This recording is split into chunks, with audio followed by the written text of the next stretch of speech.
अंधविश्वासी सास। नंदिनी की शादी को अभी कुछ ही दिन हुए थे।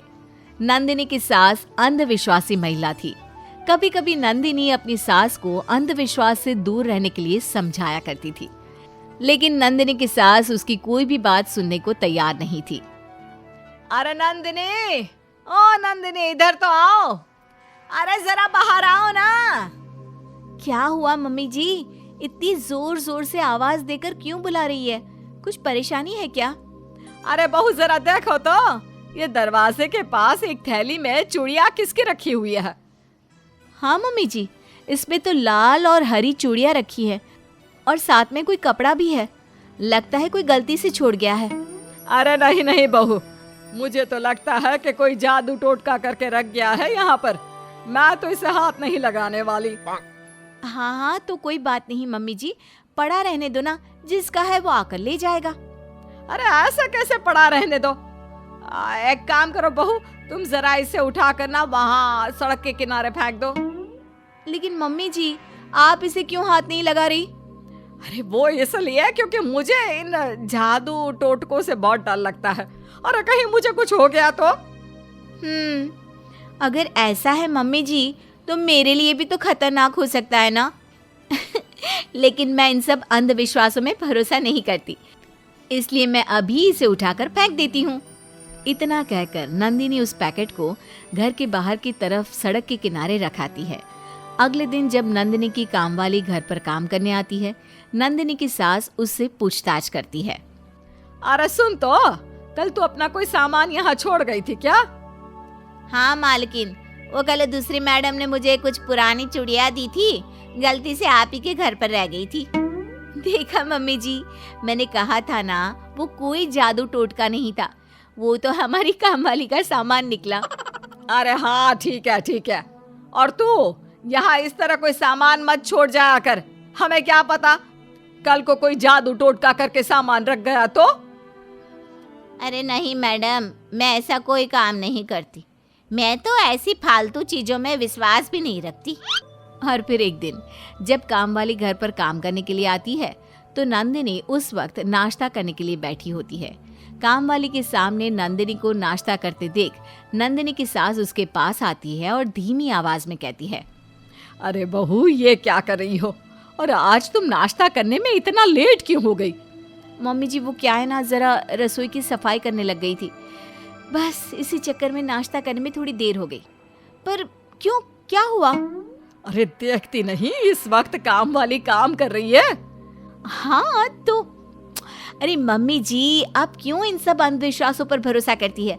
मैं आपसे कह रही हूँ ना, ऐसा कुछ नहीं होता, ये सब बेकार की बातें हैं। देखो बहू, तुम पढ़ी लिखी हो, इसका मतलब ये तो नहीं ना कि मुझे सब कुछ समझा दोगी। अरे मैंने जो कह दिया सो कह दिया। ठीक है मम्मी जी, जैसा आपको ठीक लगे। कुछ दिनों के बाद नंदिनी रसोई में आटा लगा रही थी, तभी नंदिनी की सास अचानक से वहां पर आती है। अरे बहू, ये क्या कर रही हो तुम? अरे कुछ भी तो नहीं मम्मी जी, आटा ही तो लगा रही थी। हाँ, वो तो मुझे भी दिख रहा है कि तुम आटा लगा रही हो, लेकिन जरा अपने हाथ में जो बर्तन पकड़ा है उसकी तरफ तो देखो। हाँ, क्या हुआ? लोटा ही तो है मम्मी जी, कौन सा कोई हथियार पकड़ा है? अच्छी तरह जानती हूँ मेरी आंखें कमजोर नहीं है। अरे अभी अच्छी तरह दिखाई देता है मुझे। लेकिन बहू, क्या तुम्हें इतना भी नहीं पता कि लोटे में पानी लेकर कभी आटा नहीं लगाते हैं? उसमें क्या परेशानी है मम्मी जी? मैं तो बहुत बार लोटे में पानी लेकर आटा लगा देती हूँ। अगर मेरी नजर पड़ी होती तो मैं तुम्हें कभी ऐसा करने नहीं देती। मम्मी जी, इन छोटी छोटी बातों से क्या फर्क पड़ता है? उल्टा हम अगर इन्हीं बातों में उलझे रहते हैं तो जिंदगी में और कुछ कर ही नहीं सकते। सारा दिन यही सोचने में निकल जाता है कि कौन सा बर्तन नहीं लेना, कब खाना नहीं खाना। अरे देख बहू, मुझे ना इस तरह जवाब देने की कोई जरूरत नहीं है। क्या सही है क्या गलत मैं अच्छी तरह जानती हूँ, समझी?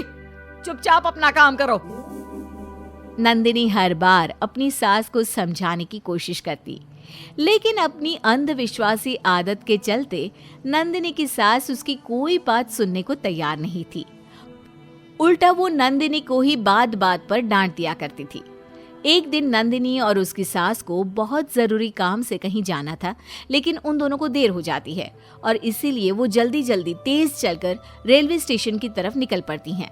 लेकिन घर से बाहर निकलते ही एक बिल्ली उनके सामने से गुजर जाती है। अरे अरे बहू रुक जाओ। अरे मम्मी जी, हम पहले ही लेट हो चुके हैं। अभी जल्दी से ऑटो नहीं पकड़ा तो हमारी ट्रेन छूट जाएगी। जानती है ना हमारा वहाँ जाना कितना जरूरी है। अरे बहू, बिल्ली ने रास्ता काट लिया है। अगर हम अभी गए तो जरूर कुछ ना कुछ अपशकुन हो जाएगा। और मम्मी जी, अगर हम नहीं गए तो हमारी ट्रेन जरूर छूट जाएगी। नंदिनी की सास की जिद के आगे नंदिनी की एक नहीं चलती, जिसकी वजह से उन दोनों की ट्रेन छूट जाती है और उनका वो जरूरी काम होने से रह जाता है। घर आने के बाद मुझे तो पहले ही पता था, बिल्ली हमारा रास्ता जो काट रही थी, हमारा काम तो होना ही नहीं था, अपशकुन जो हो गया था। लेकिन मम्मी जी, अगर आप थोड़ा सा भी दिमाग लगा सकती है तो जरा सोचिए, हमारा काम उस बिल्ली के रास्ता काटने की वजह से पूरा होते होते रह गया, या फिर इसलिए कि हम वहां गए ही नहीं और बिल्ली ने हमें जाने से मना नहीं किया था ना मम्मी जी। अरे लेकिन हम इसीलिए तो नहीं गए ना, क्योंकि वो मनहूस बिल्ली हमारा रास्ता काट गई थी। मम्मी जी, हमने उसे वहां से जाते हुए देख लिया तो हमें पता चल गया। अब जरा सोचिए कि अगर हमारी नजर उस बिल्ली पर पड़ती ही नहीं तो क्या हम तब भी आगे नहीं जाते? हाँ बहू, वैसे बात तो तुम्हारी ठीक है। मम्मी जी, इस तरह अंधविश्वासी होने से कुछ नहीं होता। हमें अपनी सोच अच्छी रखनी चाहिए। हाँ बहू, मुझे तुम्हारी बात समझ में आ गई है। अब मैं बेकार की अंधविश्वासी बातों में विश्वास करना छोड़ दूंगी।